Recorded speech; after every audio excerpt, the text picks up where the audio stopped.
বালা সেটা ভাঙা আচার পেয়েছি, আজকে এটা নিয়ে পাতি হবে। যাই এটা নিয়ে টুক করে কেটে পড়ি। এই তুই আমার আচার নিয়ে কি করছিস না? রাখ রাখ বলছি, আমার আচার রাখ। রাখ বললে হয়ে গেল নাকি? এখন এটা আমার। একবার যখন আমি এটা হাতে তুলে নিয়েছি, এখন থেকে এটা আমার সম্পত্তি। এই তুই কি বললে? শালা ওলা ওটা রাখ, ওটা রাখ। এই বেলু, এই কই গেলি রে? এই দেখ ফুটো চা আমার আচার চুরি করে নিয়ে যাচ্ছে। না বলা, লোক ডাকার আগে ভালো ভালো কেটে পড়ি।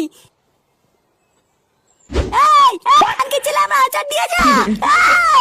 দাঁড়া, তোর বাড়ি গিয়ে বলছি রে ওলা উঠো।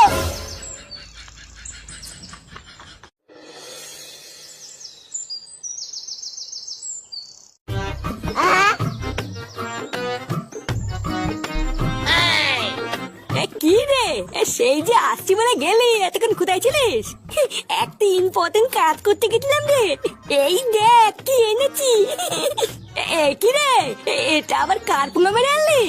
আলে ওই পাঁচের পরে ঢেমনি বুড়ি আছে না, ও না দিয়ে আচার চুরি করে পালিয়েছি। কিন্তু আচার আনলি কেন? আচার দিয়ে কি হবে? চুদ না, কিছু বোঝেন না। বাংলা মাল দিয়ে খাবো, আবার কি খাবো? বোধা শুধু মাল আনলেই হবে? চারটা কিন্তু দাদু নিয়ে আসবে নাকি? হ্যাঁ সেটাও ঠিক। নে নে, আর সময় নষ্ট করিস না, মারবেন না মারবেন না। নান্টু, নান্টু কই রে? নান্টু বেড়া বলছি, বেড়া।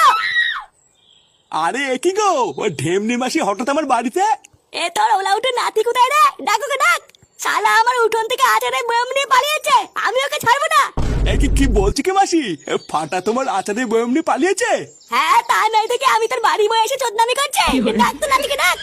কতদিন ধরে আমি আচারগুলোকে কত সাবধানে রাখছি, রোজ রোদে দিচ্ছি, আরে ওলা উঠো আজকে এসে নিয়ে গেল। কি রে বিলু, তুই দাঁড়িয়ে আছিস কেন বল? হ্যাঁ গো, বাড়ির উঠোন থেকে আচারের বয়াম নিয়ে পালিয়ে গেছে। আমি তো পিছন পিছন দৌড়ে ধরতেও গেছিলাম, কিন্তু লুঙ্গিটা বাইতে পড়ে গেছিলাম আর ধরতে পারি নাই। শুনলি শুনলি তো নাতি কি করছে? মাসি তুমি চাপ নিও না, ফাটা বাড়িতে আসলে আমি কান ধরে তোমার কাছে নিয়ে যাবো।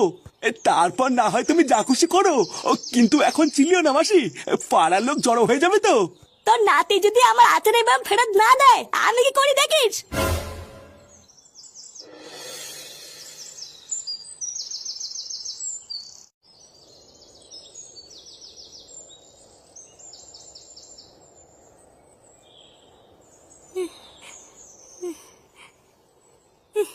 উফ, বাড়াই রোদের মধ্যে ফাটকে কোথায় খুঁজি এখন?